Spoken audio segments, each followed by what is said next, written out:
चलो चलो जल्दी चलो, दौड़ के आओ, सत्संग का समय हो गया। संत मत के प्रेमियों को चाहिए एक एक वचन वाणी को बड़ी सावधानी के साथ सुने, क्यों ये मन है जरा देर में इधर उधर कर देता है। जहाँ तुम वचनों को भूल गए, वचनों से उधर उधर गए, फिर दया हट जाती है। जब दया हटी तो दुर्घटना घटी, तुरंत ये शैतान मन अपनी कार्रवाई में लग जाता है। अगर वचनों को याद रखोगे तो हमेशा बचाव बना रहेगा। कहीं भी रहो, किधर भी करो कुछ भी, लेकिन मुख हमेशा गुरु की तरफ, उसी को गुरुमुखी कहते हैं। जब वचनों को समझते रहोगे, हमेशा सिर माथे रखोगे और अपने जीवन का आधार वचनों को बना के जब निकालोगे तो भूल भरम नहीं होती, वहाँ शंका संदेह नहीं रहता। केवल वचन ही तुम्हें बचा सकते हैं काल माया के देश से। तो इसलिए संत मत के प्रेमियों को चाहिए कि एक एक वचन को बड़ी सावधानी के साथ सुनो। अगर एक वचन छूट गया तो पता नहीं तुम कितनी दूर चले जाओगे, क्योंकि जो उन्होंने समय से वचन उच्चारण किए वो जीवों को सब तरफ से बचाने, सुरक्षित रखने के लिए। जब आप सुरक्षा का ध्यान नहीं रखोगे, वचनों को भुला दोगे, तो काल सवार हो जाएगा। वो तो फिर किधर भी ले जा सकता है, कितने बड़े गहरे खंडक में आपको गिरा सकता है। तो संत मत के प्रेमी हमेशा गुरु के वचनों को अपना आधार बनाते और पूरा जीवन उसी आधार पर निकालते रहते, तो उन पर किसी का कोई जबर जोर नहीं होता, कोई असर नहीं पड़ता। करिए नित्य सत्संग, बाधा सकल मिटाए, फिर ऐसा अवसर ना मिले दुर्लभ नर्तन पाए। कहते हैं हर रोज दर रोज प्रतिरोज सत्संग करो, सुनो सुनाओ पढ़ो पढ़ाओ नहीं करो। जब करोगे तो करने का फल, करने का अनुभव, एक्सपीरियंस आपको होता है। जो अनुभव है वो ज्ञान की जननी है। अगर अनुभव नहीं तो कुछ नहीं, वो तो अनुभव तुमको सही सच्ची दिशा की तरफ लाके खड़ा करता है और सच्चाई की तरफ हमेशा तुम्हारा मुख रखता है। उसी अनुभव को अभ्यास कहते हैं। अब इधर का अभ्यास है पुराना कि मन शरीर इंद्रियां मिलकर दाम की कमाई करती, और उधर सतगुरुदयाल ने नाम का आधार पकड़ाया तो नाम की कमाई करने लगे। अब ये कमाई तो तुम्हारी बंटवारा हो सकती है, चोर भी चुरा सकता है, लेकिन जो नाम की कमाई है उस पर किसी का कोई अधिकार नहीं होता। वो केवल जो करेगा उसी को अधिकार है, वही उसका लाभ प्राप्त करेगा। तो दोनों तरफ की जानकारी बच्चों से आपको मिलती है। सत्संग सुनते रहोगे, बराबर ध्यान रखते रहोगे, चलते रहोगे तो फिर मंजिल सहज हो जाएगी। नहीं तो ऐसे तो बहुत कठिन है। जब किसी युग में कोई मंजिल नहीं तय कर पाया, नहीं निकाल पाया, सब यहीं पर फंस के रह गए, तो हम सब कलयुग के जीव तो बहुत कमजोर हैं। इनको तो हर वक्त, हर रमेश, हर पल घड़ी सहारा चाहिए, और वो भी दया का सहारा चाहिए। दया आत्मा के घाट पर मिलती है। अब यही जीवों नहीं मालूम कि दया का घाट कहाँ, दुआ का घाट कहाँ। हमें किस घाट पर बैठकर किसका इंतजार करना चाहिए। तो धीरे धीरे जब सत्संगों में आओगे, जब वचनों को सुनोगे तो सब समझ में आ जाएगा। वचन कोई चीज बाकी नहीं रखते जो आपको समझा न दे। जब वचनों पर गौर ख्याल नहीं करोगे तो भी इधर उधर हो सकते हो आप। जय गुरुदेव, जय गुरुदेव, जय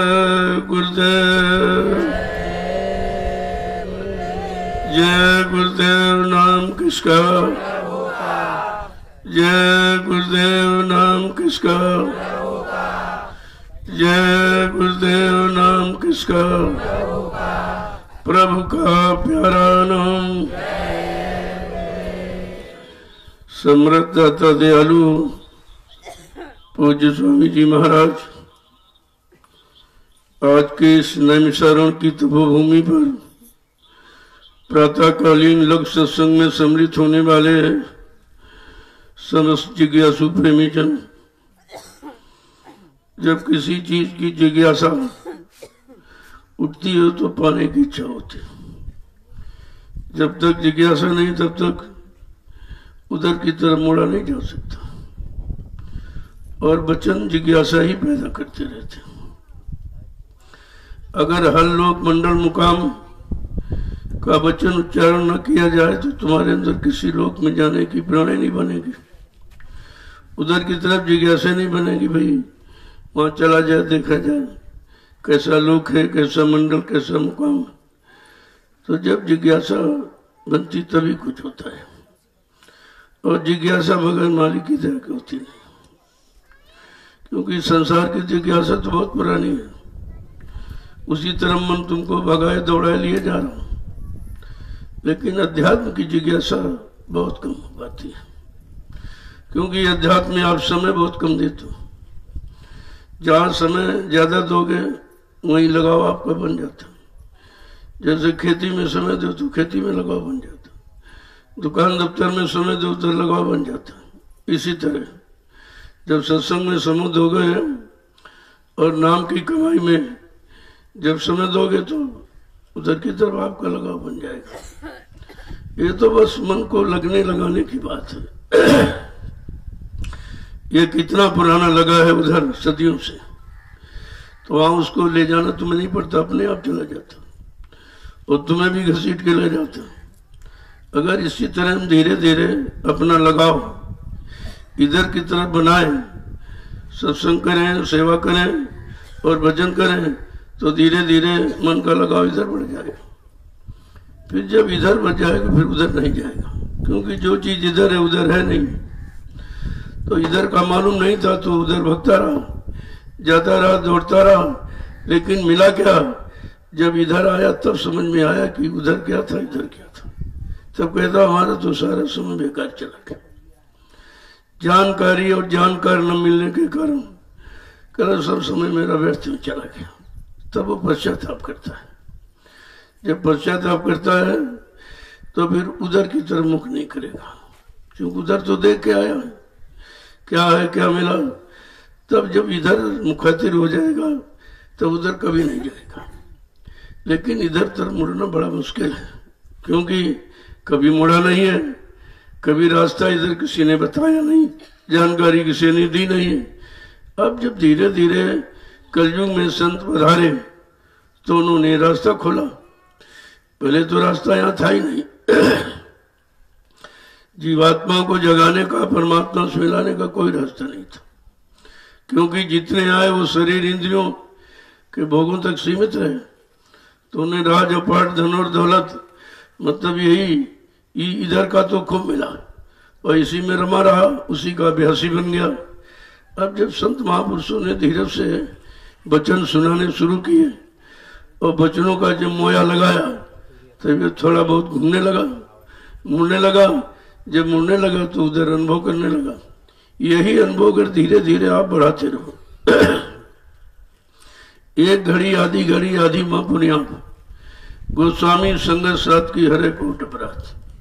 कहा अगर एक घड़ी भी आपने मुड़ना सीख लिया तो धीरे धीरे धीरे धीरे मतलब ये अभ्यास जारी रखे तो ये काफी समय दे दे, और जितना समय ज्यादा देगा उतने उधर अभ्यास बन जाएगा। और अभ्यास जब बन गया तो अभ्यास मजबूर कर देता है। यही आदत है, जिधर बन जाए उधर आदत मजबूर करती है। अब अच्छे काम की आदत बन जाए तो अच्छी आदत की आपको मजबूर करती है। बिना वो अच्छे काम किए आपको चैन नहीं आता। अब ये तो आपको अपने में ये निष्कर्ष लेना है कि हम उधर थे तब क्या करते थे, और जब से आए तब तो इधर क्या करते। उधर करते रहे तो क्या मिला, और इधर जब से शुरू किया तब से क्या मिला। तब दोनों की जब तुलना कंपैरिजन करते रहोगे तब फिर आपको धोखा नहीं रहेगा। अगर तुलना नहीं किया तो फिर तुमको ये नहीं पता चलेगा हम किधर, मतलब यानी अच्छा किया किधर बुरा, कहाँ फंसे किधर गए, किधर लगे, किधर कुछ पाया कि नहीं पाया। तो कहा जब साधना करता है तो साधना में हर तरह का अनुभव होता, मन की हरकत का भी अनुभव होता। वैसे तो आपको पता ही नहीं चलता मन लगा कि नहीं लगता है, कोई नहीं बता पाता कि मन लगता नहीं। जब साधना की युक्ति आपको मिली और जब आप साधना पर बैठे तब पता चला कि मन लगता कि नहीं लगता, ये किधर लगता है, किधर ज्यादा लगा है, किधर ज्यादा समय इसको दिया गया लगाने में, तो उसकी कोई कमी नहीं है। जब यार रास्ता था ही नहीं और युक्ति नहीं थी, लगाने वाले थे नहीं, तो उसकी बेचारी क्या की।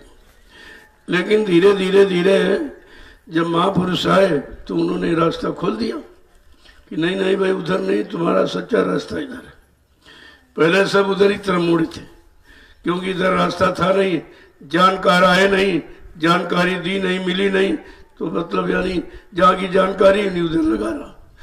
कहते कितने युग बीत गए, थोड़ा बहुत समय आपने नहीं दिया, बहुत समय दिया है मन को लगने का, और उधर लगता रहा और इधर की जानकारी मिले नहीं तो कभी मुड़े भी नहीं था। अब धीरे धीरे धीरे धीरे जब कोई काम करोगे तो अभ्यास एक ऐसी चीज है कि आपको कुछ न कुछ जरूर तजुर्बा देता है। करत करत अभ्यास के जड़ मत हुए सुजान, कहा कि अभ्यास करते करते कितना जड़ जीव अज्ञानी हो कुछ न कुछ चेतना आ जाती है। अगर अभ्यास नहीं करोगे तो कुछ नहीं होगा। अब केवल वचनों को सुनते रहो, अमल में ले लाओ तो भी कुछ नहीं होगा। नाम युक्ति मिल गई, अभ्यास नहीं किया तभी आपको कुछ नहीं मिलेगा। वो तो प्रश्न तो अभ्यास का है। तब कहा कि करत करत अभ्यास के जड़ मत हुए सुजान, जैसे रसरी आवत जात सिल पर निशान। जैसे रस्सी कुएं में डालते हो पानी खींचने के लिए, और पत्थर की शिला रखी है, अगर उस पर भी रात दिन रस्सी आते जाती रहे तो वहां भी निशान बना देती। पत्थर में भी निशान बन सकता।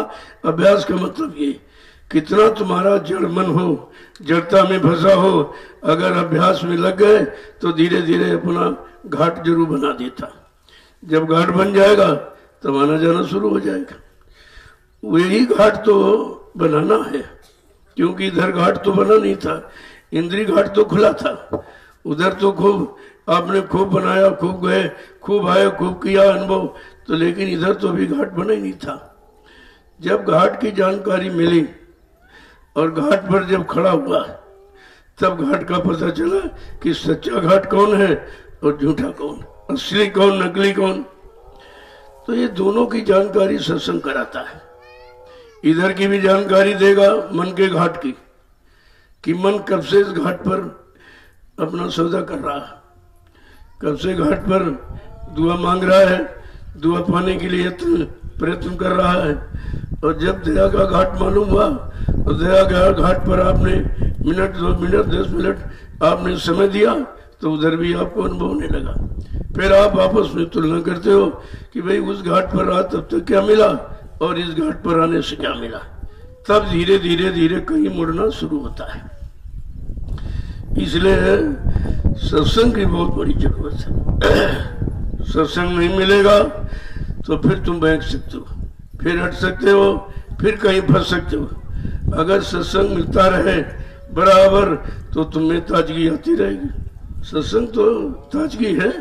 जैसे मन की खुराक इधर है, ऐसे जीवात्मा की खुराक उसामा महापुरुषों के वचन है। जब वचन सुनते रहोगे तो खुराक मिलती रहेगी, तो कमजोर नहीं होगी। अभी तक क्या हुआ कि बेचारी कमजोर, उसको खुराक मिली नहीं।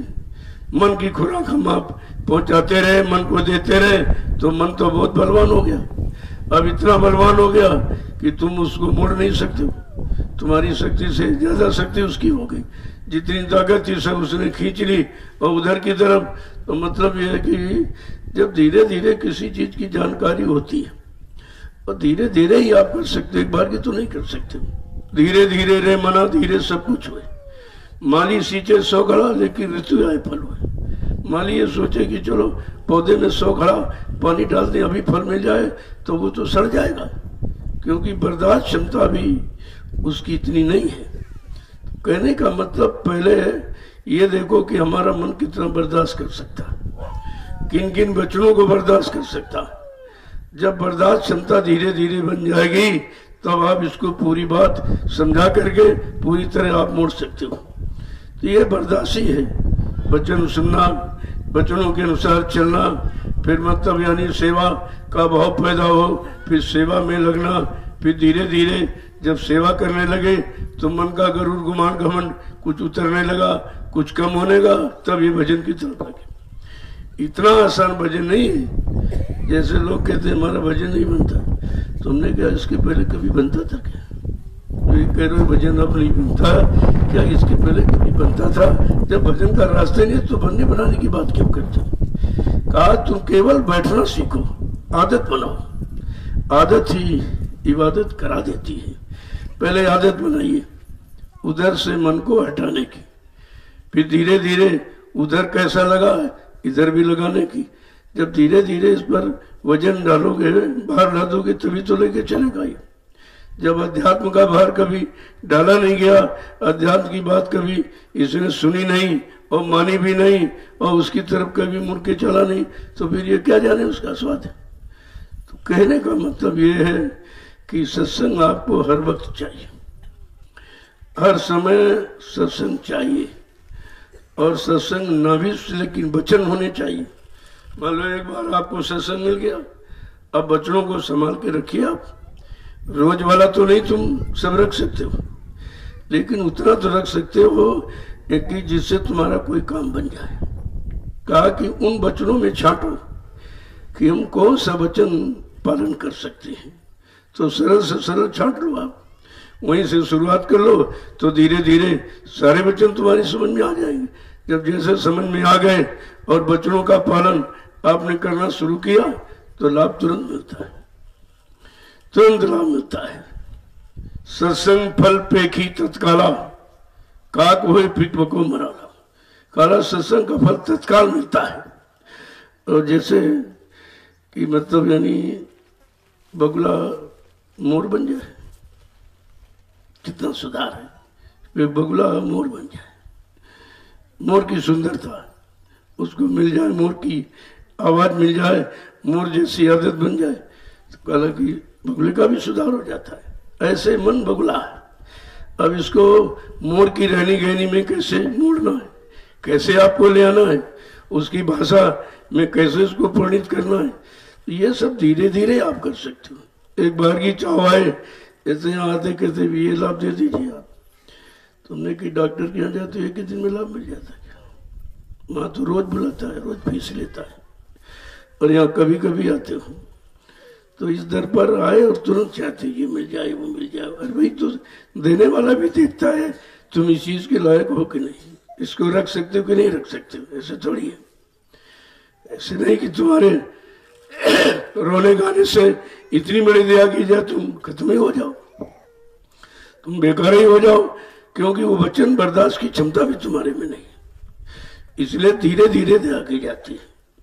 दया तो एक बार की भी की जा सकती है, लेकिन एक बार की करने में तुम टूट सकते हो, क्योंकि दया का भार इतना कठिन है कि उसको बर्दाश्त नहीं कर सकता। तो कहा धीरे धीरे करती है। जब धीरे धीरे आप पर दया की जाए तो काम हो जाएगा। बहुत से लोग आए कहते हमारे पर भूत है, उसको तुरंत आप यानी उतार दीजिए। हमने कहा उतर तो जाएगा, लेकिन हो सकता तुमको लेके चला जाए। उतर जाएगा, तुमको लेके जा सकता है, तो लेके चला गया फिर क्या मतलब, फिर तुम्हारा जीवन कहीं और मिलेगा, फिर वो भोग बना रहेगा भूत का। इसलिए इस दर पर धीरे धीरे रगड़ाई होती। जब धीरे धीरे रगड़ाई, उसमें पता चल जाएगा कि तुम जल्दबाजी में आए हो, नहीं कुछ लेना भी चाहते हो, तो सब तरह की परीक्षा हो जाती है। तो कहा कि समय सबके पीछे लगाया गया, और हर ज्ञान पाने का समय निश्चित है। किसी का 4 साल का 5 साल का कोर्स करते हो तब तुमको डिग्री डिप्लोमा मिलता है, तो इसी तरह अध्यात्म में आए हो, इतनी जल्दबाजी करते हो। तो ये जल्दबाजी का विषय नहीं है। इसमें तो अगर धीरे धीरे ही कृपा हो जाए वही बहुत है, क्योंकि धीरे में भी आप छूट सकते हो। जो जल्दबाजी में आते वो छूट जाते, कहते बहुत दिन हो गए आते थे कुछ नहीं मिला। अरे मिला तो सबको, लेकिन तुमको दिखाई नहीं दिया। जैसे आयुर्वेद का जब इलाज करते हो तो जड़ से, उतनी दूर जड़ है वहां से वो शुरू कर रहा है, और तुम यहाँ बैठे हो बार बार देखते हो कुछ काम नहीं हुआ, कुछ कार्य भाई वो वहां से काम कर रहा है। जब वहां से करता करता यहाँ तक आएगा तभी तो दिखाई देगा। इसी तरह आयुर्वेद की तरह दया अध्यात्म धीरे धीरे होता है, और धीरे धीरे में समझ भी पैदा हो जाती कि हम कितना किए, कितना चले, कितना पाए, कितना नहीं मिला। इससे तो सब जानकारी हुआ करती है, और जब तक जानकारी नहीं तब तक विश्वास नहीं होगा, और जब विश्वास नहीं है तो कोई चीज मिलती नहीं। तो ऐसा नहीं, तमाम नियम सिद्धांत सब जगह लागू होता है। जैसे उधर आप लगाते हो इधर भी लगाइए नियम सिद्धांत, तो इधर तो उधर से ज्यादा कठिन है। अब वो सरल कर दिया जाए ये उनकी मौज मर्जी पर निर्भर है। नहीं, ये रास्ता था ही कहाँ यहाँ। पहली बात तो रास्ता आपके लिए सरल, इतना सरल कर दिया गया है कि मतलब यानी कि जीव ये कर सके। कठिन कर दिया जाए तो इसकी बस की बात नहीं, और सरल ज्यादा कर दो तो शंका पैदा हो जाती। तो ये लेने वाला ले भी नहीं सकता है। तो कहा उसके साथ धीरे धीरे दया की जाती है। उसी दया का हाथ लगा के धीरे धीरे इसको पाक साफ कर दिया जाता है। जैसे कुम्हार जब मिट कच्चे घड़े को गढ़ता है तो जो बाहर से थापी मारता है देखने में बहुत तेज लगती है, लेकिन अंदर में दया का हाथ लगता है। वो दया का हाथ अंदर में लगाए दिखाई देता चोट घड़े पर मार रहा है, लेकिन चोट अपने हाथ पर ले रहा है। वो जानता है ये कच्चा घड़ा टूट जाएगा। तो इसी तरह के कच्चा मन है, और कच्चा ज्ञान है, और कच्चा बैराग है, और कच्ची भक्ति है, तो टूट जाएंगे सब। इसलिए धीरे धीरे ये सब किया जाता है। जो धीरे धीरे करता है, चलता है, थकता भी नहीं और मंजिल भी प्राप्त कर लेता। और जल्दी भागेंगे दौड़ेंगे थक जाएंगे, और मंजिल अभी दूर है। तुम्हारे भागने से मंदिर नजदीक नहीं आ जाएगी कि तुम तेज दौड़े तो मंदिर खिसकते तुम्हारे पास आ जाए, ऐसा नहीं होता है। मंजिल तो अपनी जगह पर है। तुमको कैसा कदम उठाना कि थकावट भी ना आवे, अपनी मंजिल पर भी पहुंच जाए, वही काम ही किया जाता है। और जब काम किया जाता है तब उसमें कहता बहुत देर लग रही, बहुत समय हो गया, इतने सालों से माए। हमने कहा लोगों का तो जीवन निकल गया, कुछ नहीं बेचारे पाप पाए, दूसरा जन्म, तीसरे जन्म, तो कई जन्म लग गए तब निकल पाए। और तुम्हारा तो एक ही जन्म में काम करने का वादा किया जा रहा, इससे सरल और क्या हो सकता। अब बात ये समझ में आवे तब तो, और उसी समझौती का नाम है सत्संग। जब तक सत्य का संग नहीं होगा तब तक कोई चीज तुम्हारी समझ में नहीं, क्योंकि झूठ में तो समझा नहीं जा सकता। सब जगह तुम अच्छे चाहते हो कि अच्छा समाज हो, अच्छा परिवार हो, अच्छी पत्नी हो, अच्छा पति हो, अच्छे बच्चे हो, अच्छी धंधा हो, अच्छी नौकरी, सब अच्छा चाहते हो। तो ये क्यों नहीं सोचते कि अच्छे काम भी करें। जब अच्छे काम करोगे तब अच्छा होगा, तुम्हारे सोचने से कुछ नहीं होगा। क्योंकि मन तो ये भागदौड़ का काम करता रहता है, और भागदौड़ में उधर भी इसको कुछ नहीं मिला। इतनी भागदौड़ की कितने जीवन निकाल दिए, और हकीकत पूछो तो कुछ नहीं मिला। जो मिला इसको मटिया मेट कर दिया, इसी को इसी में मिला दिया, इसे कुछ नहीं मिला। अब इस बात को एहसास नहीं कर रहा कि हमें मिला कि हम ही मिट गए। ये एहसास कब करेगा? जब सत्संग में आके बैठेगा, और सत्संग बच्चों की तब ताड़ और मारो झाड़ लगेगी, तब इसकी समझ में आता है कि हम कहाँ थे, वहां तो कुछ मिला नहीं। अब सतगुरु की दया हुई है कि हमको ऐसे घाट पे लाके खड़ा कर दिया। तब कहीं धीरे धीरे थोड़ा थोड़ा विश्वास आता है। कभी विश्वास हुआ, कभी कम हुआ, कभी चला गया, क्योंकि मन अपने तौर से जल्दबाजी करता है, जल्दी मिल जाए, जल्दी मिल जाए। तो जल्दी कैसे मिल जाए? अगर जल्दी मिल भी जाए तुम समझ नहीं पाओगे। तुमको समझना भी है और समझाना भी है, और समझ करके कोई चीज प्राप्त करना है तो तुम दूसरों को भी समझा सकते हो। अगर तुमने ना समझी में कुछ किया तो समझ तुम्हारे में भी है ही नहीं, ना तुम अपने मन को समझा पाए और न दूसरों को नहीं। तभी लोग जो रट लेते हैं तो उससे क्या अपने मन को समझा पाते, ना अपने मन को समझा पाए और दूसरों को सुनाते रहते, दूसरों को भी नहीं समझा पाते, क्योंकि उन्होंने अपने मन को समझाया नहीं है। जो मन को समझा लेगा और वही मन सबके पास है, वो सबको समझा देगा। जैसे 1,00,000 चिराग बुझे रखे और एक जलता हुआ चिराग हो, अगर एक जलता हुआ चिराग सबसे स्पर्श कर दिया जाए या सारे चिराग उस जलते वाले से स्पर्श कर दिया, सब जल जाएंगे। लेकिन ये काम जलता ही चिराग ही करेगा। बुझों की संख्या ज्यादा है, लेकिन संख्या से काम नहीं होगा, काम होगा जलते चिराग से। इसीलिए जीवात्मा तो अनंत है, सब भरी पड़ी है, अनपिंड ब्रह्मांड में सब जीवात्मा तो भरी है, लेकिन जागी हुई सूरत को जो जाग जाती है वही जगा सकती है, और जो जाग गई, जागने का तरीका भी मालूम, उसी तरीके से सारी सोई हुई सूरतों को जगा देती है। तो एक महापुरुष आता है, कितने करोड़ सोई हुई सूरतों को जगा देता। उनके पास भी जीवात्मा, आपके पास जीवात्मा, हम सबकी सो रही है, उनकी जगी हुई। अब उनसे हम स्पर्श हो जाए या वो हमारे को स्पर्श कर ले, चूल्हे पकड़ रहे, तो बात तो पकड़ने की, तो हमारी आपकी पकड़ तो ढीली हो सकती है, लेकिन उनकी पकड़ मजबूत होती है। इसीलिए कहा, सिंह दहन सतगुर गहन, केला फरेक बार, त्रिया तेल हमीर हट चढ़े दूजी बार। जैसे सिंगनी एक बार बच्चा देके शरीर छोड़ देती, पेट से बच्चा पेट फाड़ के खत्म हो जाती, एक ही बार जन्म देती, मतलब एक ही बार पूरे जीवन में बच्चा देती। इसी तरह का सतगुरु एक ही बार पकड़ते हैं, फिर छोड़ते नहीं है जब तक उसको घर नहीं पहुंचा देंगे। तो कहा, 1 जन्म 2 जन्म 3 जन्म 7 जन्म तक सतगुरु पीछा करता, सतगुरु 7 जन्म तक पीछा करता। अब अगर ये कह दिया जाए तो कहेंगे ठीक है, पीछे करें तो करेंगे वो पीछे, हमको क्या मतलब है, हमें क्या मतलब है।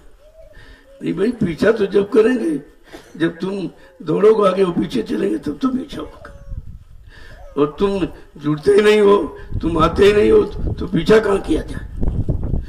तो कितनी बड़ी बात उन्होंने कह दी एकदम सरल करके कि सतगुरु 1 जन्म में पीछा, 1 जन्म में 2 जन्म में 3 जन्म 7 जन्म तक पीछा करता। जब तक जीव को उसको घर नहीं पहुंचा लेगा तब तो पीछा छोड़ते नहीं।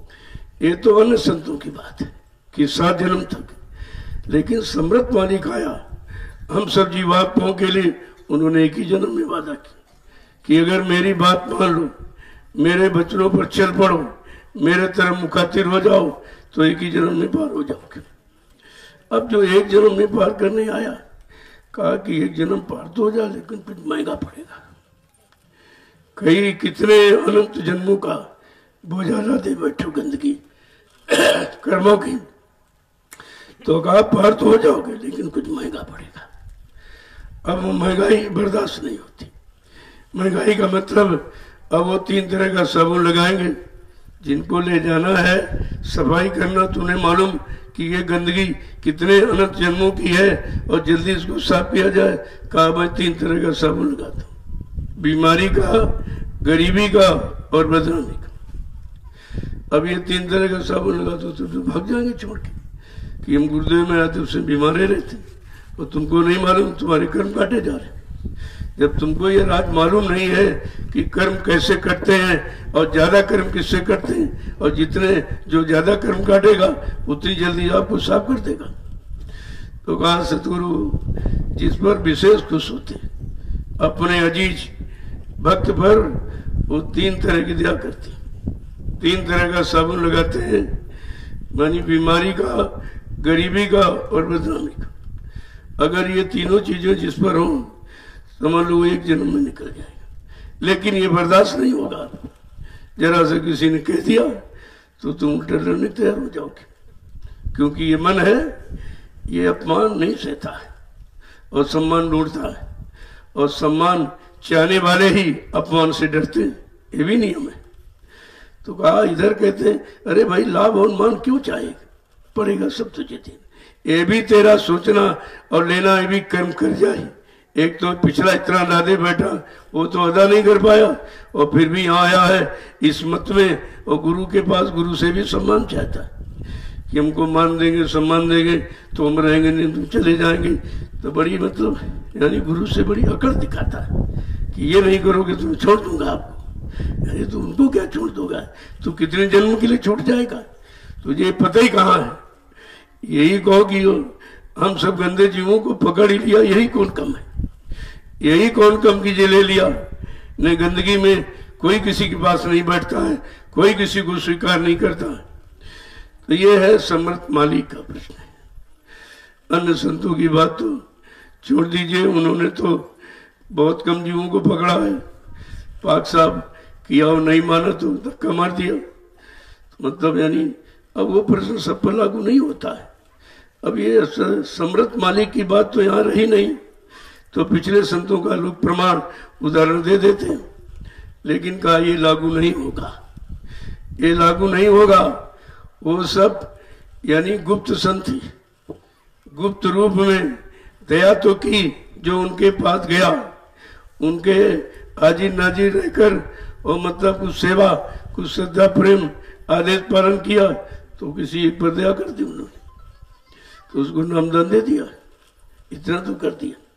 लेकिन ये नहीं कहा कि मैं नामदान दे रहा हूं तो ये नामदान का फल ये है कि जब तक मैं इस शरीर से जीवात्मा को निकाल के घर नहीं पहुंचा लूंगा तब तक मैं जाऊंगा नहीं, ये किसी ने नहीं कहा। इसीलिए लोगों को तो शंका होती, जब सुना कहे तो किसी ने कहा नहीं, अरे तो ऐसा कोई आया नहीं, कहेगा कौन। जब आया होता तब कहता, ऐसी दया की होती तब कहती, ऐसा सुप्रीम पावर लेकर आता तो बात कहता। तो बात तो ये है कि जब सत्संग में आओगे तो बैठोगे तो आपको गुप्त और प्रकट दोनों संतों की महिमा समझ में आ जाएगी कि गुप्त क्या काम करने आए और प्रकट क्या काम करने आया। जो प्रकट में आया वो प्रकट माने घूम घूम कर सारे हिंदुस्तान में इतना भारी यानी दौड़ा, इतनी जानकारी दी जो यहाँ किसी ने नहीं की। अब ये सुन करके देखकर तो लोगों में शंका होगी कि कोई आया उसने नहीं किया, ये क्यों कर रहे, अरे ये क्यों नहीं कर रहे, वो तुम्हारे लिए कर रहे, वो इसी काम के लिए आए, और जो वो काम के लिए आए तो उन्होंने वो काम किया, और ये काम के लिए तूने ये काम करती। अब तुम उसमें तरह तरह की मतलब शंका संदेह और भूल भ्रम करते हो और इसी में छूट जाते हो। इसीलिए छूट गए सब कि उन्होंने गुप्त प्रकट की बात नहीं समझी। यानी गुप्त भेजे जाते तब आते और प्रकट स्वयं प्रकट होता है, स्वयं पर इच्छा से आते और काम करके स्वयं पर इच्छा से ही जाते। ना उनको कोई वहां से बुलाता है न यहाँ से कोई भेज सकता, क्योंकि उनका कार्य अपना निश्चित है कि इतने दिनों के लिए, इतने वर्षों के लिए जाऊंगा और इतने वर्षों में ये सबको मतलब सिखा पढ़ा के तैयार कर दूंगा और उनका काम करके वापिस चलाऊंगा। तो अब ये जब सत्संग सुनोगे तब तो आपकी समझ में आएगा कि प्रकट संत का काम किया और गुप्त संत का काम किया, और दोनों आए दया करने। दोनों की दया अलग अलग रही, दोनों का कार्य क्षेत्र अलग अलग रहा। उनका सीमित है, इनका सीमित है। अब सीमित वाला असीमित को कैसे समझ लेगा, कैसे मान्यता देगा, कैसे विश्वास कर लेगा। तो जब सत्संग में पढ़े रहोगे, आते जाते रहोगे, समझते रहोगे, सेवा में लगे रहोगे, सुमरन ध्यान भजन में समय देते रहोगे, तो ये धीरे धीरे सब समझ में आ जाएगा। क्योंकि तीन ही रास्ते हैं, अध्यात्म के तीन स्तंभ हैं, सत्संग करो, सेवा करो और भजन करो, इसके अलावा चौथा कुछ नहीं। अब ये तीन भी समझ में नहीं आए, सत्संग समझ में आता नहीं, केवल कानों ने सुना तो निकल गया, तो समझ में कहा आया। सुनना समझना नहीं है, सुनना करना नहीं है, करना करना है, सुनना सुनना है। अगर ये उद्देश्य रखो कि हम करने के लिए सुन रहे हैं तब तो आपको सुनना भी अच्छा होगा, और करने के लिए हम लोगों से पूछ रहे तब भी आपका अच्छा होगा। यानी श्रोता और वक्ता दोनों जब तक कर्तापन में नहीं उतरेंगे तब तक श्रोता भी बेकार और वक्ता भी बेकार, दोनों का मतलब यानी कोई काम नहीं है। तो ये सब जानकारी कैसे होगी, तभी कहा कि बहुर काल करिए सत्संगा तब हो संशय सब भंगा। बहुत समय तक सत्संग करते रहोगे तब कहीं शंका संदेह भूल भ्रम जाता है। इतना आसान नहीं है जितना लोग समझ लेते हैं। तभी इसमें तर्क वितर्क कुतर्क इसमें नहीं होता है। अध्यात्म तर्क का विषय ही नहीं, अध्यात्म तो करने का विषय। सब तर्क वितर्क एक कोने में रखो और जो बताया जाए उसे करने लगो और तुरंत आपको लाभ होगा। क्योंकि सत्संग फल पेखी तत्काल का, सत्संग का फल तत्काल मिलता है। अगर समझ में आ जाए तो, विश्वास हो जाए तो, रहनी गहनी बदल जाए तो, तब ये शर्त है भाई। कंडीशनल है, ऐसे थोड़ी कि मतलब ऐसे मिल जाएगा ऐसे मिल जाएगा, सब उन्होंने रखा है। अब जब धीरे धीरे वचनों को सुनोगे तब बच पाओगे शंका से। कहा जब शंका संदेह भूल भ्रम जाएगा। बहुर काल करिए सत्संगा, बहुत समय तक सत्संग किया तो शंका संदेह भूल भ्रम गया। जब भूल भ्रम गया तब समझने की बात शुरुआत होती कि हाँ इसके समझ में आएगा। अभी भूल भ्रम ही नहीं गया तो समझ कौन रहा है? भूल भ्रम अभी गए ही नहीं, अभी भूल भ्रम में लोग पड़े। अगर जब तक काम क्रोध मद लोभ की जब तक मन में खान, गोस्वामी पंडित मूर्ख दोनों एक समान। जब तक ये रहेगा अंदर में तो मूर्ख और विद्वान में कोई फर्क नहीं, एक ही जगह खड़ा है। वो एक ही जगह भी खड़े हैं, अलग नहीं हुए। इसलिए ईर्षा कंचन कामिनी, मान और अधिकार, मानव का करते पतन, यही पंच विकार। इन 5 विकारों से जीव इतना आसान नहीं कि अलग हो जाए, और जब अलग नहीं होगा तो पतन की तरफ रहेगा। उत्थान उन्नति प्रगति ऐसे नहीं होती है। जहां पतन है उधर से जो मुड़ो इधर की तरफ, तब उससे बचोगे, इसमें जुड़ोगे। इसको जब करने लगोगे तो पूर्णतया जानकारी हो जाएगी, फिर आप उधर गिरने की तरफ कभी नहीं जाओगे। तो ये सत्संग ही सब करेगा और कोई नहीं कर सकता। और सत्संग हो वर्तमान मौजूदा महापुरुष का, आए थे चले गए, उनसे आपका काम नहीं होगा। क्योंकि उनका ज्ञान अपने समय का, उस समय के जीवों के लिए जो उन्होंने समझा उसको बताया उन्होंने। लेकिन आज जीव की स्थिति परिस्थिति क्या है, काल स्थिति परिस्थिति का प्रभाव पड़ता है। समय कैसा है, स्थिति कैसी है, इसके अंदर क्षमता कितनी, बर्दाश्त शक्ति कितनी, तब तो वो चीज हो पाएगी। तो कहा इसलिए पहले आए थे बहुत अच्छे, वो काम करके चले गए। अब उनका गुणानुवाद, उनका नाम लेने से, उनका यश गान करने से तुम्हारा कोई काम नहीं होगा। तुमको अपने समय का चाहिए कि जिस समय स्थित परिस्थिति में तुम बैठे हो, तुम्हारे मन में बर्दाश्त क्षमता, संयम, त्याग, वैराग कितना है, खान पान कितना अच्छा है, संग सोबत कितनी अच्छी है, कर्म कितने अच्छे हैं, उस पर डिपेंड करता है। तब कहीं कुछ हो पाएगा। ये तो आप कभी करते नहीं हो। समानता ऐसे नहीं होती। समानता में कुछ समान व्यवहार भी तो होना चाहिए कि हमारा मिलता जुलता कि नहीं मिलता, हमारी रहनी गहनी अभी संत मत मिलती जुलती कि नहीं, तभी तो आपको लाभ मिलेगा। तो एक तरह से नहीं, तमाम तरह से जब ये अपने साथ आप लगाओगे तो धीरे धीरे ये पहली बारी जो जड़ता की मनता की समझ वो खत्म हो। जब तब चेतन की तरफ आप बढ़ोगे। तो ये सब काम बगैर सत्संग तो होने वाला है। इसलिए महापुरुषों ने कलयुग के जीवों को जगाने के लिए सत्संग ही रखा, कथा वार्ता नहीं रखी। पिछली कहानियां, पिछले इतिहास दोहराना, पढ़ना, तो इससे आपकी कोई समस्या थोड़ी हल होगी। वो तो वर्तमान की स्थिति को देख करके जो वर्तमान की व्यवस्था भूमिका बनाएगा, वो तुम्हारी वर्तमान की समस्या का समाधान कर देगा। तभी तो बाबा जी ने कहा, भाई ए भविष्य वक्ताओ, तुम विश्व पटल पर भविष्यवाणी सोच समझ के करना, क्योंकि ये परिवर्तन का वक्त है। जो परिवर्तन करने आया है वो भूमिका अपने अनुसार बनाएगा। तुम्हारी सबकी भविष्यवाणियों को वहीं पर रुकवा दिया जाएगा। देखो कितना जबरदस्त, अभी तो किसी की सिद्ध नहीं होनी थी, सबकी रुकी पड़ी, फिर भी लोग नहीं समझ पाए।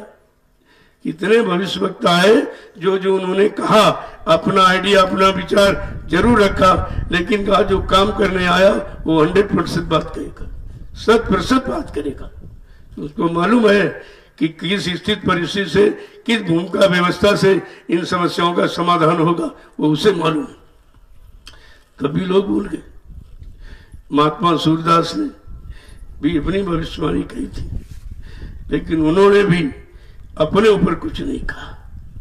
आगे आने वाले महापुरुष पर उन्होंने भी छोड़ दिया कि रे मन धीरज क्यों न धरे, संवत 2000 के ऊपर ऐसा योग पड़े और पूरब पश्चिम उत्तर दक्षिण 34 काल फिरे। अब ये देखिए, चारों तरफ कल्पना दौड़ा करना, ये लिखी वाणी झूठ नहीं हो सकती, लेकिन उनका अपना आइडिया था, वो सत्य हो रहा है। अकाल मृत्यु जग में ही व्यापी प्रजा बहुत मरी। कहा इतनी प्रजा यानी खात्मा हो जाएगा, इतने जो मरेंगे। अकाल मौत, इसका मतलब प्रेतयोनि में चले जाएंगे।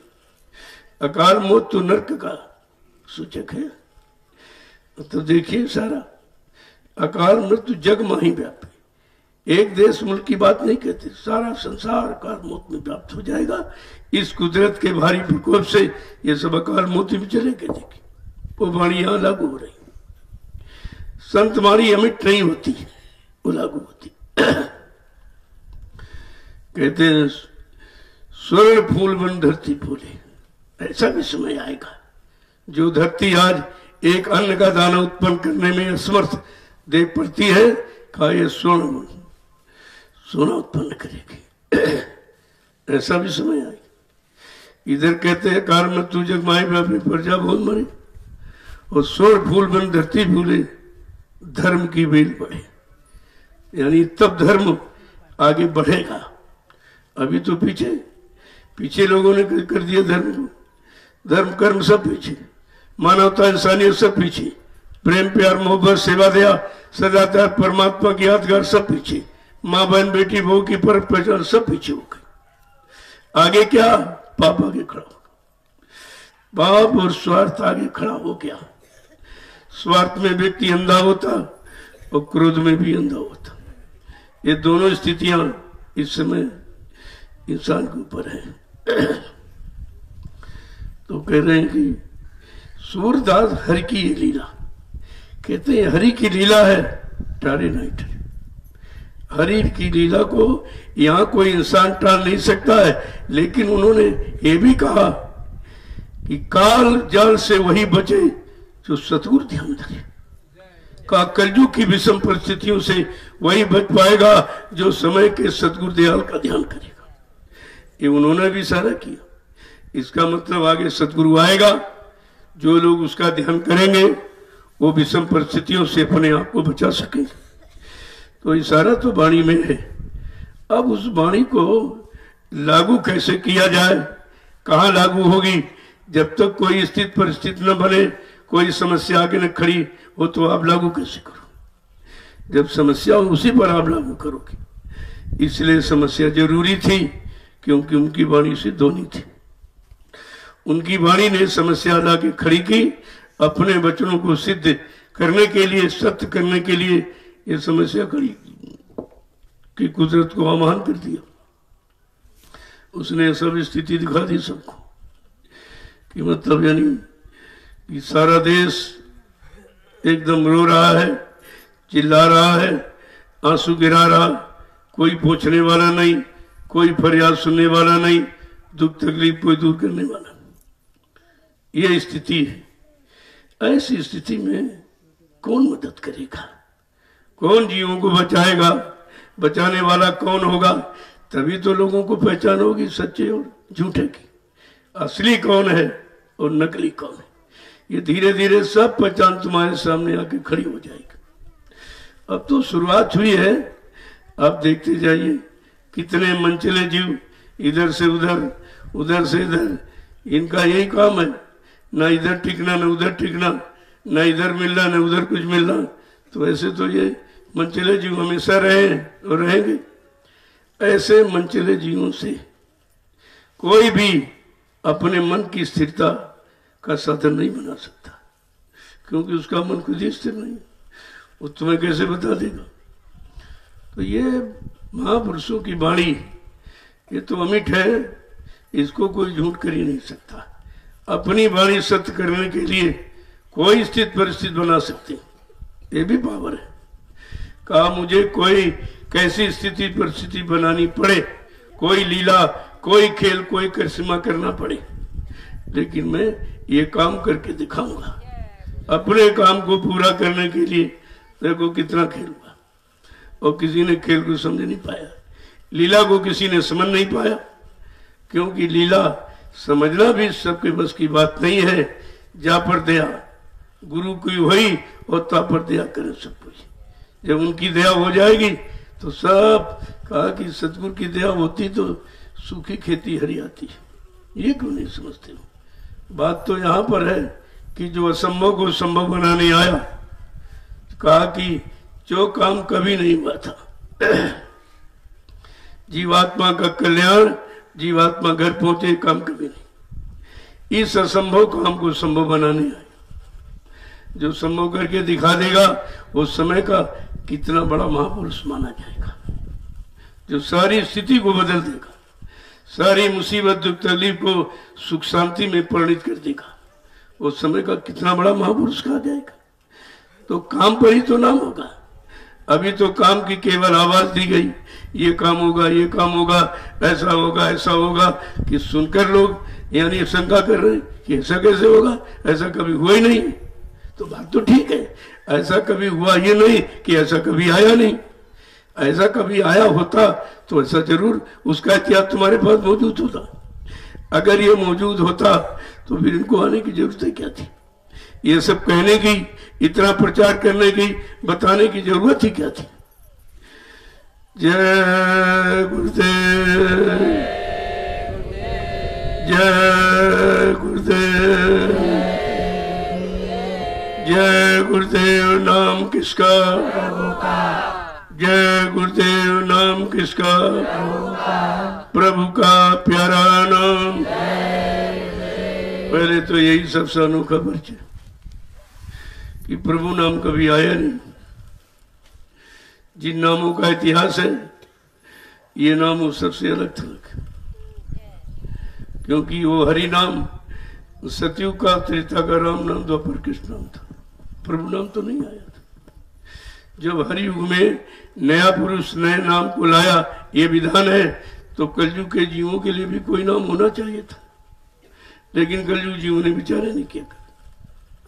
तो बेचारे पुराने नाम जो युगों थे वही बना जपने लगे। पुराने नाम लेने से श्रद्धा तो बनेगी, लेकिन लाभ नहीं मिलेगा। लाभ तो समय का नाम देगा। तो कहा कि कलयुग के जीवों के लिए जब कोई नाम ही नहीं है तो क्या इसका काम नहीं होगा? कहना नहीं, ऐसा नहीं है, विधान है, कलयुग में भी नाम आएगा। गोस्वामी जी महाराज ने थोड़ा सा इशारा किया रामचरितमानस के उत्तरकांड में। सब कुछ उन्होंने, सारे उत्तर है, सारे प्रश्नों के उत्तर है और सारी समस्याओं का समाधान है। उन्होंने कहा गुरु बिन भवनी तरह ने कोई, जो विरंज शंकर सम। कहा कि ब्रह्मा विष्णु महादेव के समान धनवान बलवान कीर्तिमान कोई क्यों न बन जाए, लेकिन भवसागर बगैर सतगुरु की कोई पार नहीं कर सकता। ये नाम दिया, गुरु नाम दिया। बिन गुरु भवनी तरह न कोई, बिना गुरु नाम के कोई नाम नौका, गुरु नाम की नौका लगेगी। गुरु नाम की नौका पर जब जीव सवार होगा तब भवसागर पार कर सके। इशारा तो नाम का दिया, गुरु नाम आएगा। और जब आया तो लोग शंका में पड़ गए, क्योंकि गुरु बीच में बैठा लगे, आगे जय पीछे देव लगा दिया। अब आगे जय पीछे देव और पीछे बीच में गुरु बैठा, तो जय गुरुदेव कहते शंका में हो गई। अभी शंका पैदा हो गई, अरे भाई आगे जय और बीच में गुरु है और पीछे देव है, कल गुरु सबकी जय कराएगा और सबको देगा। देने वाला देवता और जय जयकार कराने वाला, जो तुम्हारी जय यानी काल नगरी से जय पराजय हो रही रोज, इस जय में इस पराजय को जय में बदल दे और तुमको वो चीज दे दे जो को दे न सका। जय गुरुदेव का मतलब यही। अब बेचारे समझ नहीं पाए। जय तो शंख ध्वनि, जय राम जय कृष्ण आदर सूचक सब लोग आगे पीछे लगाते हो, और देव माने देने वाला, और देने वाला देवता, तो देने वाले कौन से देवता है जो तुमको देते हैं और बदले में तुमसे कुछ नहीं लेते? ऐसे देवताओं को आपने जाना नहीं। पहला ये धरती देवता जिस पर बैठे हो, आप बैठे हो, किराया मांग रही है आपसे, लेकिन जो कब्जा कर ले वो किराया मांगने लगे। धरती माँ किराया नहीं मांगती। जो इस पर कब्जा, मेड़ डाली कहते खेत हमारा, बाउंड्री बना ली कहते मकान हमारा, और दोनों को भी समझ, दोनों किराया लेने लगेंगे, लेकिन धरती माँ किराया नहीं देती। पहला देवता, और सारे काम इसी पर करते हो, अच्छे बुरे पाप सब काम इसी पर तो आपने किए, लेकिन फिर भी उसने आपसे कोई किराया नहीं मांगा। इसको कहते हैं देवता। तो पहला देवता धरती देवता। दूसरा सूर्य देवता, ये दिन भर प्रकाश देता है, एक पैसा आपसे नहीं देता। अगर सरकार की बनाई प्रकाश व्यवस्था का प्रयोग को तुरंत पैसा लग जाएगा, बगैर पैसे आपको प्रकाश नहीं कोई दे सकता। और तीसरा चंद्र देवता, चंद्रमा पूरी रात प्रकाश देता है और जीवन शक्ति, जिसको ऑक्सीजन के तो प्रदान करता है। ऑक्सीजन हमसे जीवन शक्ति है, जो जीवन जिंदगी की शक्ति प्रदान करता है, पैसा भी नहीं। अगर यहाँ कोई ऑक्सीजन प्रयोग करो तो पैसा मिल ही नहीं सकती। आप पहले समझिए देवता का मतलब क्या होता है। तो चौथा है का जल देवता, कितनी मूसलाधार बारिश सब हरा भरा कर देती, एक पैसा आपसे नहीं लेती। अगर किसी ने कोई जल का साधन अपना बना लिया तो बगैर पैसे के बूंद पानी नहीं देगा। और आज तो ऐसा समय आ गया कि जल देवता है, देवता भी बिक रहा।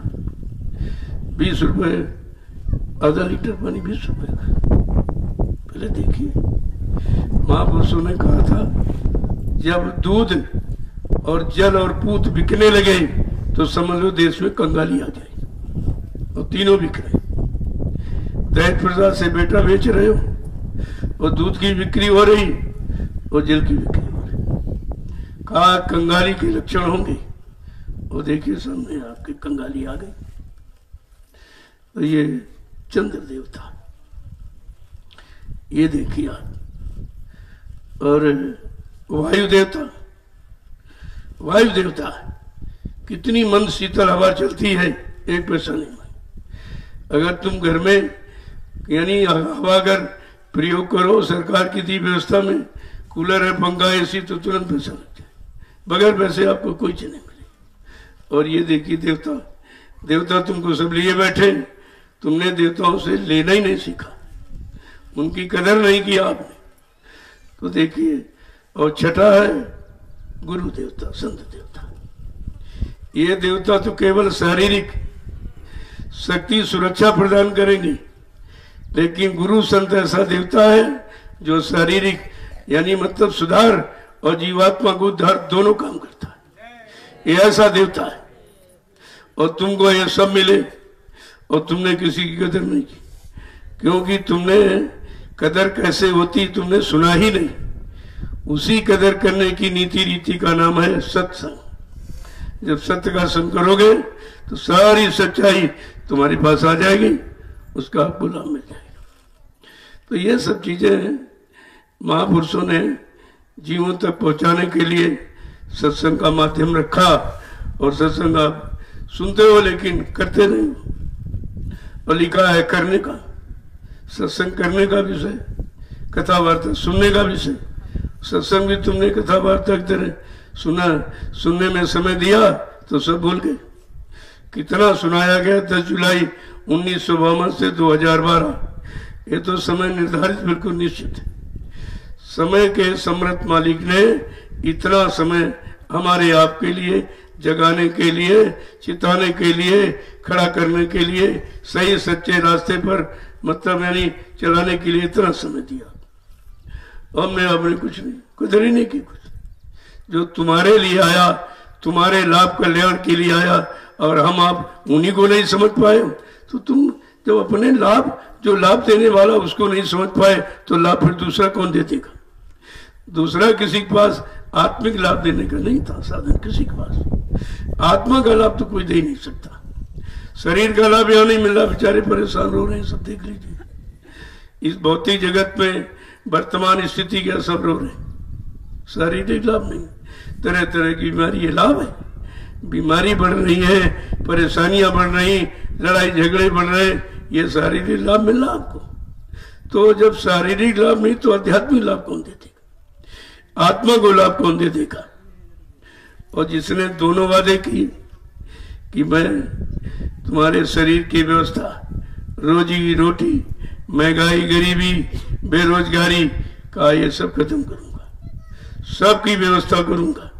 कहा मेरे पास ऐसी योजना, भूमिका, व्यवस्था है, सारे विश्व को सुख शांति दूं। ऐसा ऐलान किसी ने किए नहीं। जब ऐलान को सुनोगे तभी तो तुम्हारी समझ में आएगा कि ऐसा तो कभी किसी ने कहा नहीं, इसका मतलब ऐसा कभी कोई आया नहीं इस तरह का काम करने वाला जो कहता मतलब है। तो जो सब तरफ का लाभ देने के लिए आया, इधर शारीरिक, सामाजिक, पारिवारिक देश व्यवस्था ठीक हो जाए तो हम सकुन शांति से यहाँ रहे, और उधर आत्मा का कल्याण हो जाए, तो इससे बड़ा कौन सा लाभ। जो दोनों लाभ देने आया, हम आप उसी को नहीं पहचान पाए, देने वाले को नहीं पहचान पाए। जब देने वाले को पहचान नहीं पाओ तो तुम लोगे किससे। तुम्हें देने वाला है कौन, यही पहचान तुम्हारे पास नहीं, और उन्हीं को छोड़ दिया। और जहां गए वहां कोई देने वाला है, वहां तो लेने वाले हैं। सेवा दो, पैसा दो, सामान दो, सम्मान दो, इसके अलावा तुम्हें कुछ लौटाने वाला, देने वाला कोई है। इतना भी सोच नहीं पाए, और नहीं सोच पाए तो फंस गए हो। तो ये सब जानकारी सत्संग के द्वारा ही होती है, और इसीलिए कलयुग के हम सब कमजोर गंदे जीवों को समझाने के लिए, देने के लिए सत्संग वचन ही फरमाए गए, और कोई काम किया नहीं गया। जय गुरुदेव, जय गुरुदेव, जय गुरुदेव। नाम किसका, जय गुरुदेव। नाम किसका, प्रभु का प्यारा नाम। अब जरा खड़े हो जाओ, अब भी बैठे हुए पीछे, ये मतलब ही नहीं समझते। आए अपना आराम से बैठ गए, आराम से खड़े होंगे, आराम से चल पड़ेंगे, यही आराम आराम कर दिया सब तुम्हारा खराब कर दिया इसने। अरे आए हो तो कुछ चौकसी रखो, कुछ चुस्ती फुर्ती रखो, तभी तो चल पाओगे। मंजिल बहुत कठिन, बहुत दूर है, और तुम इतने ढीले हो, कैसे पहुंचोगे, कैसे पहुंचोगे। और ले जाने वाला कह रहा मंजिल दूर है, और दूर के लिए या तो तेज चलना सीखो भाई, या तो समय के पहले चल दो, तभी तो पहुंच पाओगे। समय पहले तुम सो ही रहे तो चले कहाँ थे। अब जल्दी चलना, तेज चलना नहीं चाहते तो फिर काम कैसे होगा। जय गुरुदेव, जय गुरुदेव, जय गुरुदेव। नाम किसका, जय गुरुदेव। नाम किसका, प्रभु का प्यारा नाम। जोर से बोले, सब मिल बोले, बोलना होगा, अभी से बोलो। दुख दर्द हरेंगे, सब कष्ट हरेंगे, सुख शांति भी देंगे, सबके दाता, सबके मालिक। प्रेम से बोले, ये नाम नहीं इंसान का, ये काम नहीं इंसान का। ये भी परिचय कोई नहीं दे रहा कि किस नाम से बीमारियां जाएंगी, किस नाम से परेशानियां जाएंगी, कौन सा नाम सुख शांति देगा। ऐसा तो कहीं ऐलान हो नहीं रहा, फिर भी तो समझ में नहीं आ रहा कि भाई ऐलान क्यों किया जा रहा। अगर इस नाम में बल शक्ति ताकत न हुई तो ऐलान क्यों किया जा। और लोगों ने अनुभव किया है, ऐसे थोड़ी लोग आगे चले आ रहे। उन्होंने इस नाम को अपने तमाम कामों में प्रयोग किया, तमाम कामों में आजमाया है, तब आज ये आया है। इससे यहाँ कोई नहीं आता। तो धीरे धीरे अरे भाई जिनको मिलना उनको दिखाई देगा, जिनको नहीं मिलना उन्हें कैसे दिखाई देगा। अब रास्ते में आप चले जा रहे हो, कोई 100 रुपये नोट पड़ा तो सबको थोड़ी मिलेगा, वो जिसको मिलना उसी को दिखाई देगा। कोई कागज समझेगा, किसी को कुछ नहीं दिखाई देता, ऐसा पैर डालते चला जा रहा, और जिसको मिलना है उसको नोट दिखाई दे। बस ऐसे ही है, ऐसे सामान है, भाई मिलने वाले को मिलेगा और बाकी छूट जाएंगे। और अभी तो कितने लोगों ने लिया है उस पर विचार कीजिए, कैसे कोई नहीं ले पाया। क्या किसी ने समझा ही नहीं था? क्या किसी ने सुना ही नहीं था? क्या किसी ने माना नहीं था? क्या किसी ने विश्वास नहीं किया? तो बात तो सब सही हो रही। हकीकत यही है, अगर ये सब चीज हुई होती तो आपको मिल नहीं गया होता, मिल गया होता और अपना काम बना लिया होता। तो काम तो बने जब बनने की तैयारी में हो, जब बनने की तैयारी में हो तभी तो बनेगा। और बनाने के लिए तुमको कैसा कैसा बनना पड़ेगा, क्या क्या छोड़ना है, क्या क्या पकड़ना है, तभी तो कोई चीज बनेगी, ऐसे थोड़ी बन जाएगी।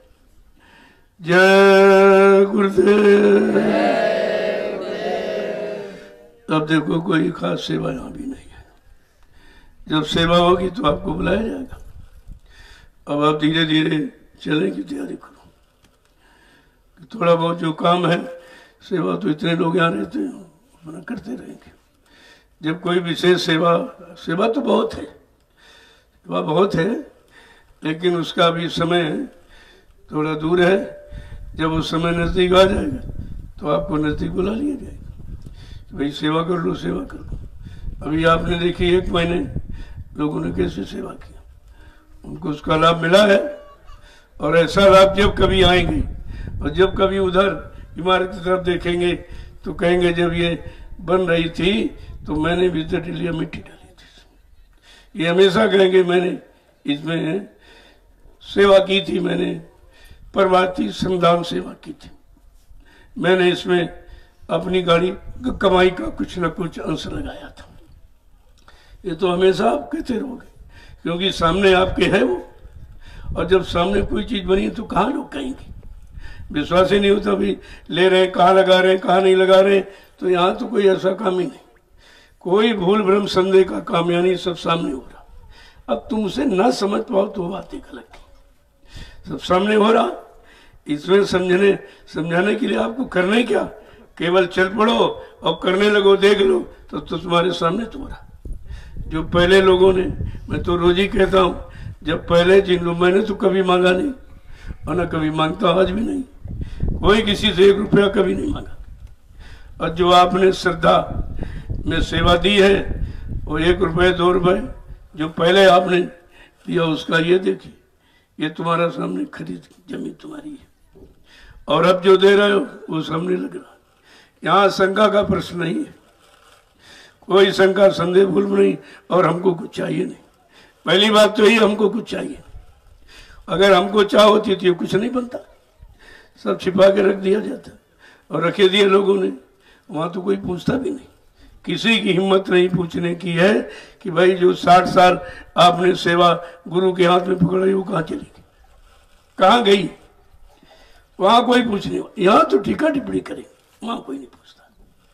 अरे भाई पूछना चाहिए, तुम्हारी चीज है, मैं तो झगड़ा थोड़ी सिखा रहा हूँ, लेकिन अपनी चीज की तो मांग करो कि भाई हमने दिया, क्योंकि बाबा जी ने कहा कि जो आपने हमको सेवा मेरे हाथ में दी है, मैं इसी सेवा से एक मथुरा में महाविश्वविद्यालय का निर्माण करूंगा। तो कहाँ विद्यालय बन के, निर्माण तो हुआ नहीं, निर्माण तो हुआ नहीं। और कहा गरीबों के बच्चे मुफ्त शिक्षा पाएंगे।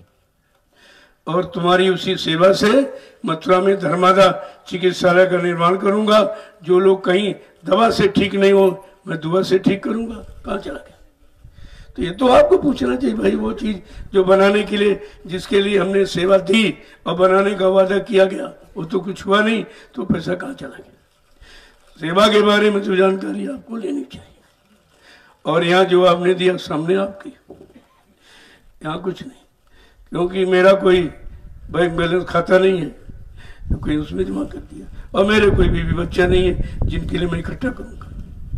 ये सब आपने दिया और आपके काम के लगा हुआ, और लगी रहा, रोज आप देख रहे हो, रोज देख रहे हैं आप, कहीं से किसी से कोई सेवा नहीं ली जाती। और कोई ये भी नहीं 1 लाख 2 लाख दे तो भी कुछ नहीं, जो प्रेमियों ने दिया है आपके सामने, आज जो दे रहे हो वो सामने उधर लगा, और जो पहले दिया उसकी ये जमीन है।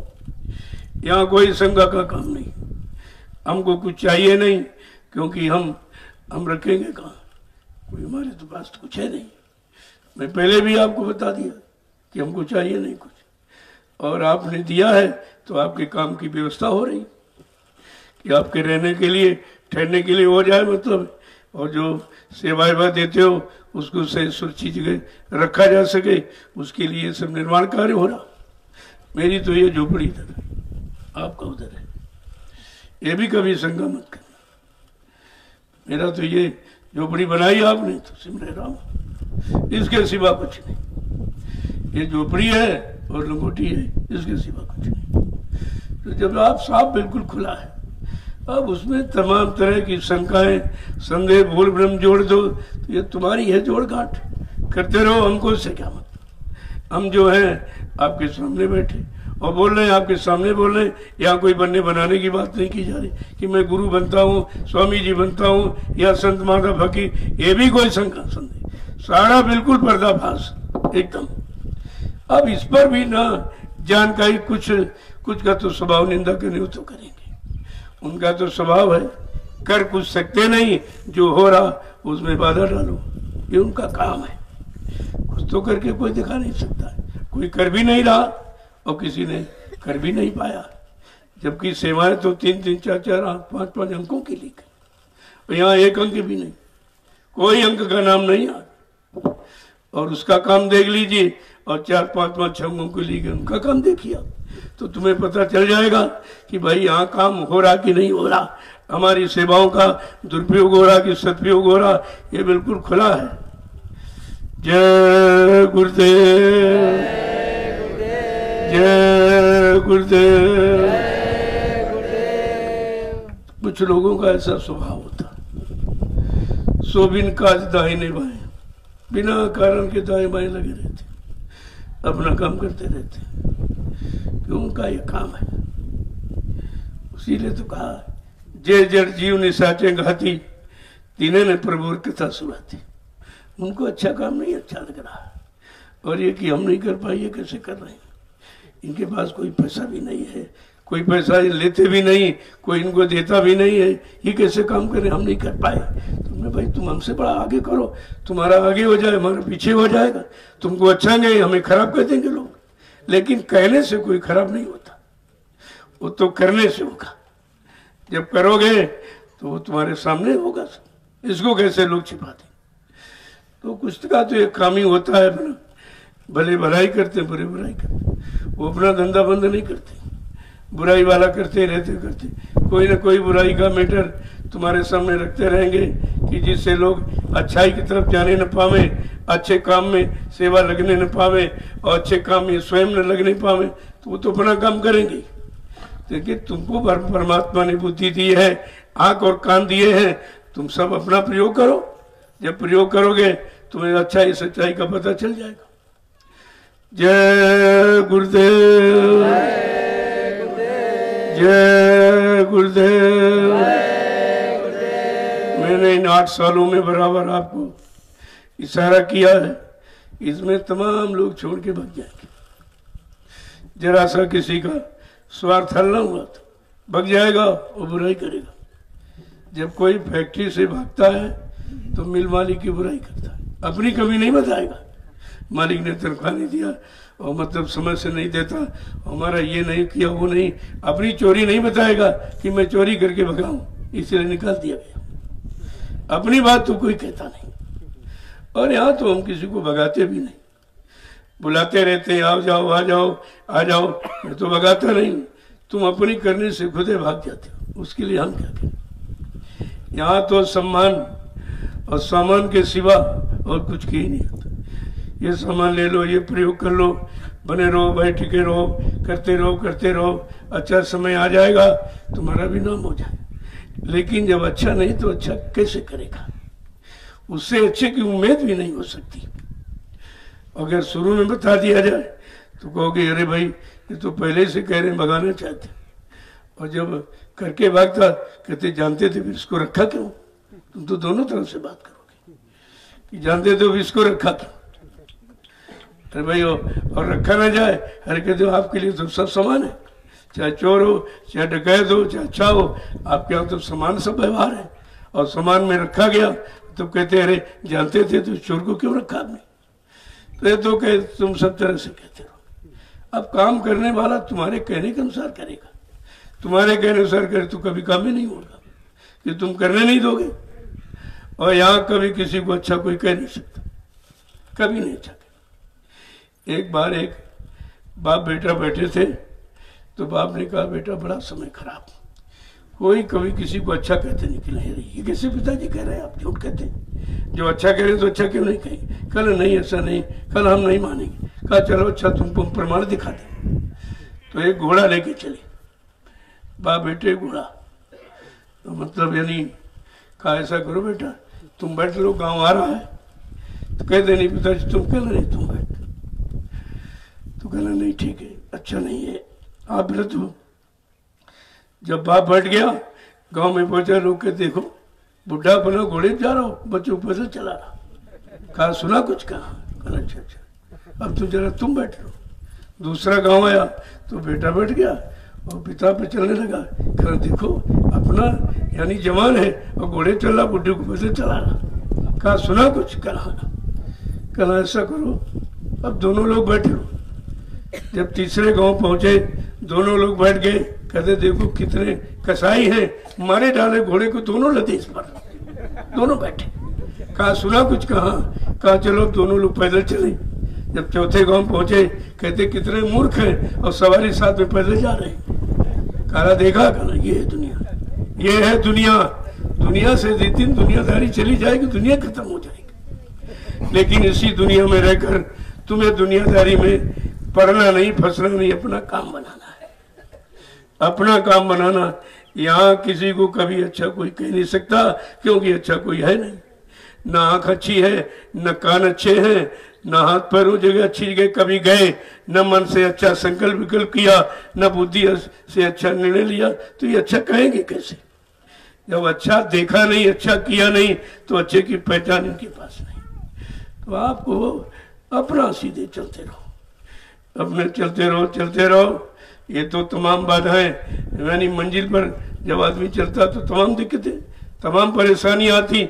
जो परेशानी दिक्कतों को देखेगा वो मंजिल तय नहीं कर सकता। वो तो मंजिल पहुंचने पर ये चीज आती ही है। बिना परेशानी और दिक्कत के कोई मंजिल तय होती ही नहीं। चाहे जीवन का कोई पक्ष ले लीजिए, उस पक्ष में सफलता पाने के लिए आपको संघर्ष करना ही पड़ता है। बिना संघर्ष के कोई चीज मिलती नहीं है। और संघर्ष कहते मानव का जीवन है, जीवन संघर्ष में ही है। इन संघर्षों में जो चलता है, जो सफलता प्राप्त करता है, वो सत्संग संघर्ष की भी परिभाषा बताएगा आपको। इसीलिए संत मत में प्रेमियों से कहा जाता है चले तूफान आंधी उन्हीं से होड़ लेना है, और जलाकर धर्म का दीपक और जगत को ज्योति देना है। जब चिराग दूसरे को प्रकाश देता है, अपने को कुर्बान कर देता है, तब प्रकाश देने का। जब तेल कुर्बान हो जाता तब प्रकाश देता है। ऐसे नहीं कि चीज दी जाती, अपने को कुर्बान करने के बाद ही कोई प्रकाश दिया जा सकता है। प्रकाश माने ज्ञान, कोई सच्चा रास्ता तभी दिया जा सकता। तो इसलिए सत्संगियों, तुम्हें आदर्श बनना है, संदेश सतगुरु का तुम्हें चरितार्थ करना है। अब संदेश सतगुरु का चरितार्थ करना, तो किसी के संदेश, किसी के बातों सुनकर तुम्हारी मंजिल रुक जाएगी। तुम्हारा तो इशारा ये है, सतगुरु का संदेश तुम्हें चरितार्थ करना है, दिखाना है लोगों को कि कैसे संदेश किसको कहते हैं, आदेश किसको कहते हैं, निर्देश किसको कहते हैं, भक्ति किसको कहते हैं, अनुशासन किसको कहते हैं, सेवा प्रेम किसको कहते हैं, और इनसे दया कैसे ली जाती किसको कहते हैं। ये सब आपको करना है। और दूसरे तब देखते रहोगे तो तुम अपना काम नहीं कर पाओ, भूल जाओगे आप। भाई दूसरे का मकान अच्छा तो तुम्हें कौन सा सुख देखा। तुम्हें सुख तो तुम्हारी टूटी फूटी झोपड़ी ही देगी, वही देगी। तो यहाँ कुछ करने आए हो तो करने के लिए जब दूसरे को देखने लगो तो कार्य रुक जाएगा। मंजिल पर चलने के लिए कठिनाइयाँ वो तो तुम्हारी परीक्षा है। कठिनाई तुमको मजबूत बनाएगी, सशक्त बनाएगी, दृढ़ता कृतज्ञता सब पैदा करेगी। जरा सी कठिनाई आ जाए तो छोड़ के भागने लगते, इधर भगे उधर भगे उधर, जबकि यहाँ तो कोई कठिनाई दी नहीं जाती। यहाँ सम्मान सामान सब तरह का उपलब्ध कराया जाता कि तभी जीव नहीं रुक पाता। तो क्या किया जाए, क्या किया जाए? जबरदस्ती तो रोका नहीं जा सकता, और जबरदस्ती रोक दो तभी टीका टिप्पणी, और न रोको कहते भगा दिया गया। यहाँ भगाया नहीं जाता, यहाँ बुलाया जाता है। ये ऐसा दर है, यहाँ भगाया तो जाता ही नहीं, और तुम ऐसी करनी करके खुदे भाग जाओ तो हम उसके लिए क्या करें? कोई क्या कर सकता। जय गुरुदेव। अब आप चलिए, जो सेवा मिल जाए थोड़ी बहुत उसको करिए। सेवा तो बहुत करने वाले के लिए सेवा कमी नहीं, लेकिन अब तो तुम सेवा का अर्थ ही नहीं जानते हो। क्या यहाँ तमाम गंदगी पड़ी हो, ये सेवा नहीं है। अरे आश्रम है, घर है आपका, छोटा मोटा एक नगर, गुरुदेव नगर बसा हुआ है। तो लोग गांव की सफाई के लिए सफाई कर्मी बुलाते, तनख्वाह देते उनको, और तुम्हारा घर, अपना घर और अपना नगर नहीं साफ कर पाए तो तुम देश दुनिया को कैसे साफ करोगे? कैसे स्वच्छता का माहौल वातावरण तुम पेश करोगे? तुम्हें तो सब तरफ से आदर्श प्रस्तुत करना है। अब आदर्श क्या है? जब तुम आदर्श खुद ही नहीं बन पाए तो तुम दूसरों को आदर्श कैसे बनाओगे? आदर्श ही तो आपको बनाया जा रहा है। आदेश आदर्श बनाता है। जब आदेश मानोगे, निर्देश मानोगे तो तुम्हारा निश्चित है सब कुछ बन जाएगा। बनने तो उसी के द्वारा होगा जो तुम्हें आदेश दिया जा रहा। जब उसका पालन करोगे तभी तो बनेगा। जय गुरुदेव। अब आप अपनी अपनी सेवाओं में चलो। मैं तो वहीं आपसे मिलूंगा शाम को। जो जाने वाले हैं, जो अभी जाने वाले हैं, तो यहीं मिलूंगा आपसे। अभी 2 घंटे के बाद आ जाइए, मिल लूँगा। और जो शाम को जाएंगे या सुबह कल जल्दी, तो शाम को वहाँ मिल लूँगा। प्रसाद भी आपको मिल जाता कि चले लेके जाओ, तुम्हारे तमाम कामों में प्रयोग करोगे तो तुमको लाभ मिलेगा। चलते चलाते तुम्हें खाली थोड़ी भेजा जाता, कुछ न कुछ तुम्हें जरूर दे दिया जाता कि जाओ लेके, ये तुम्हारा तमाम काम इसी से हो जाएगा। लेकिन विश्वास रखना, बिना विश्वास के कोई काम होता नहीं है। शंका संदेह करोगे तो कोई लाभ नहीं। ये तो विश्वास का मार्ग है, और विश्वास का सौदा है, और विश्वास करो तो सब कुछ है, और नहीं करो तो कुछ नहीं। जय गुरुदेव।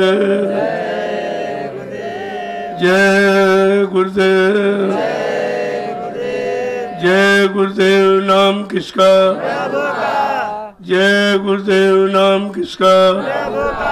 प्रभु का प्यारा नाम। जो काम करता है अड़चने उसी के साथ ही आती, जो नहीं काम करता उसको क्या अड़चन है। जैसे जो भोजन करता है तो जूठन उसी के आगे गिरेगी, जिसने भोजन नहीं किया तो जूठन क्या गिरेगी। इस बात को हमेशा ध्यान में रखना चाहिए। और जो काम करने निकला है, अगर वो संघर्ष और स्थितियों परिस्थितियों से डरेगा तो कभी काम नहीं कर सकता। काम इतना आसान नहीं होता। अपना सर्वस्व न्यौछावर करने के बाद किसी को काम के काबिल बनाया जा सकता, ऐसे नहीं होगा। तो ये तो समय की पुकार है, समय की आवाज है कि जिसने काम किया उसको निंदा आलोचना बुराई का शिकार बना के रखा। पिछला इतिहास उठा लीजिए, जिनको आज भगवान कहते हो उस समय तो आपने उनको इंसान भी नहीं माना था। इंसान भी नहीं माना लोगों ने, आज भगवान कह रहे हैं। जब काम करके चले गए तब भगवान बन पाए, इसके पहले नहीं थे। क्योंकि काम करने के वक्त उनको उस दृष्टि से कोई देख ही नहीं पा रहा जिस दृष्टि से वो काम कर रहे हैं। जिस लाभ को देने का भाव रख के काम कर रहे हैं वो तो भाव लोगों में आता ही नहीं, वो अपने भाव विचारों से तोलते हैं, इसीलिए वो पीछे हटे जाते हैं। तो इतिहास है कि भाई जिसने कुछ किया तो उसको कुछ न कुछ तो सहना पड़ा, और सहेगा वही। घाम ओस धरती सहे और सहे बन रहा है, और कटुक वचन साधु सहे और सही न जाए। वो तो और कोई बर्दाश्त ही नहीं कर सकता, वो तो एक ईंट का जवाब पत्थर से देने तैयार घूम रहे, वो कैसे बर्दाश्त करेंगे। कहा बर्दाश्त क्षमता संत मत का गहना है, और ये अभी आ नहीं पाई किसी में। जिस दिन बर्दाश्त सीख लेगो तुम सबको लाभ दोगे। जैसे पेड़ को देखिए, जब फल लगता तो झुकता है, और लोग कितना ईंट पत्थर डंडे चलाते उस पर फल तोड़ने के लिए, कभी नहीं एहसास करता है, बड़ा खुश होता है कि लोग कम से कम हमारा प्रयोग तो कर रहे हैं। अगर ये ना आते तो हमारा ये सब फल देना बेकार ही था। कोई तोड़े ना, कोई ईंट पत्थर ना चलाए, और मतलब यानी ये फल अगर लगे रहे तो हम तो इसको खाएंगे नहीं। वृक्ष कबहू नहीं फल भगे, नदी न संचय नीर, और परमारथ के कारण साधु धरा शरीर। उनका आना ही इस भूमि पर दूसरों के लिए होता है। उनका अपना कोई जीवन नहीं, अपना कोई स्वार्थ नहीं, अपना कोई मान सम्मान नहीं है।